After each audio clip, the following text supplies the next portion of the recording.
పాక్ దాడులకు కారణమేంటో ఎక్స్ వేదికగా పోస్ట్ చేసిన పాక్ రక్షణ మంత్రి ఖవాజ్ హరీఫ్. ఆయన ఏమంటాడంటే, మేము ఆఫ్ఘన్తో విసిగిపోయాము. 2021లో నాటో దళాలు వెళ్ళిపోయాక ఆఫ్ఘనిస్తాన్ ప్రశాంతత నెలకొంటుంది అని ఆశిస్తే అలా జరగలేదు. తరచూ పాకిస్తాన్లోకి చొరబడి మా సైనిక అవుట్ పోస్టులను వాళ్ళు ధ్వంసం చేస్తున్నారు.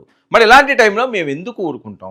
అందుకనే పాక్ సైనికులను చంపి తిరిగి ఆఫ్ఘనిస్తాన్లోకి పారిపోతున్న వారిని మేము ఈరోజు తుదముట్టించే పనిలో పడ్డాం. ఇది మేము ఊహించలేదు.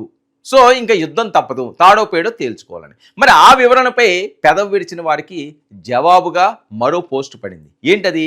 ఆఫ్ఘనిస్తాన్ భారతదేశ కాలనీగా మారిపోయింది. తాలిబన్లు మా మీద దాడులు చేయకుండా మధ్యవర్తిత్వం చేయమని కొన్ని దేశాలను అడిగాం. మరి ఆఫ్ఘనిస్తాన్ భారత్కు తొత్తుగా మారి మాపై దాడులు చేస్తుంది. విసిగిపోయి మేం వైమానిక దాడులు చేయాల్సి వచ్చింది అని వాపోతున్న పాక్ రక్షణ మంత్రి. ఈయన చూడండి, పాకిస్తాన్కి మళ్ళీ వేరే